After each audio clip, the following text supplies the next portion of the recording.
15 मई 2026 supreme court में एक सुनवाई चल रही थी और तभी chief justice of India Suryakant ने कुछ ऐसा कहा जिसकी किसी ने उम्मीद नहीं की थी। उन्होंने कहा, समाज में पहले से ही परजीवी मौजूद हैं, आप इन लोगों पर हमला करते हैं, आप सिस्टम पर हमला करते हैं। उन्होंने कुछ बेरोजगार युवाओं को कॉकरोच यानी तिलचिट्टा कह दिया। उनका बयान था, ये युवा कॉकरोच की तरह हैं, इन्हें कोई रोजगार नहीं मिलता, प्रोफेशन में इनकी कोई जगह नहीं है। इनमें से कुछ मीडिया में चले जाते हैं, कुछ सोशल मीडिया में, कुछ आरटीआई एक्टिविस्ट बन जाते हैं तो कुछ किसी और की तरह एक्टिविस्ट, और फिर ये भारत पर हमला करना शुरू कर देते हैं। ज़रा सोचिए, एक ऐसा देश जहां कुछ ही दिन पहले नीट परीक्षा का पेपर लीक हुआ हो, जहां करोड़ों युवा बेरोजगार हों, नौकरियां ना हो, काम करने की सही परिस्थितियां ना हो और महंगाई आसमान छू रही हो, वहां सुप्रीम कोर्ट से ऐसा बयान आता है। जाहिर है यह एक बहुत बड़ी न्यूज हेडलाइन बन गई और पूरा देश सन्न रह गया। हालांकि अगले ही दिन सीजीआई सूर्यकांत ने स्पष्टीकरण दिया कि उनके बयान को गलत तरीके से पेश किया गया है। उन्होंने कहा कि उनका मतलब भारतीय युवाओं से नहीं बल्कि उन लोगों से था जो फर्जी डिग्रियों के साथ कानून, मीडिया और सोशल मीडिया में घुस गए हैं।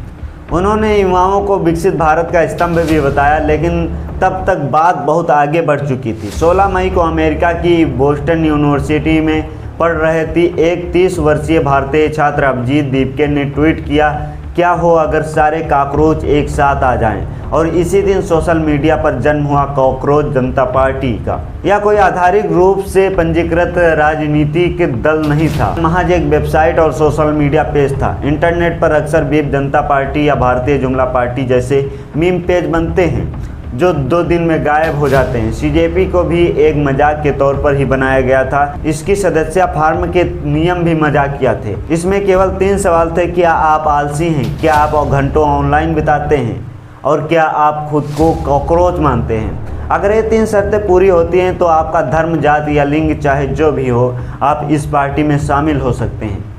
सबको लगा यह सिर्फ एक जोक है, लेकिन फिर जो हुआ वो हैरान करने वाला था। 2 दिन के अंदर ट्विटर पर 40,000 से ज़्यादा फॉलोअर्स, 4 दिन के अंदर इंस्टाग्राम पर 80 लाख से ज़्यादा फॉलोअर्स, और आज इसने दुनिया की सबसे बड़ी पार्टी बीजेपी को भी पीछे छोड़ दिया है। और इसके इंस्टाग्राम पर 2.2 करोड़ से ज़्यादा फॉलोअर्स हैं। शायद यह दुनिया के इतिहास में सबसे तेज़ी से ग्रो करने वाला सोशल मीडिया अकाउंट बन गया है। अब सवाल यह है कि कॉकरोच जनता पार्टी को लोगों ने इतनी गंभीरता से क्यों लिया। मुझे लगता है कि सीजेपी ने सरकार और सिस्टम के खिलाफ युवाओं की हताशा को पकड़ लिया था। वो युवा जो रोजाना पेपर लीक, बढ़ती बेरोजगारी, महंगाई और अपनी बात ना सुनने जाने से परेशान है, जिसकी ज़िंदगी सच में एक कॉकरोच जैसी हो गई है, उसने इस मजाक से खुद को गहराई से जोड़ लिया।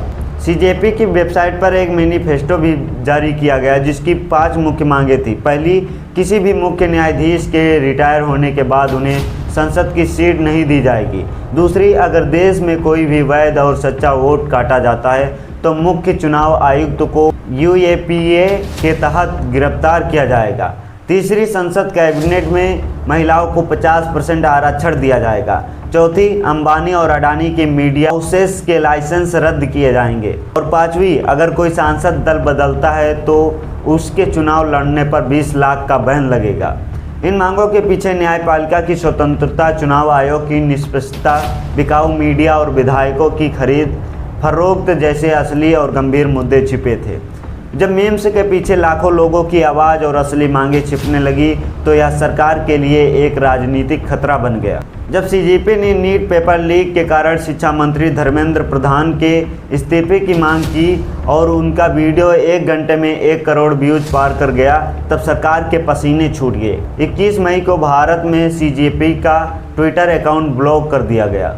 कारण बताया गया, राष्ट्रीय सुरक्षा को खतरा। सोचिए, एक मजाकिया मीम पेज नेशनल सिक्योरिटी के लिए खतरा बन गया।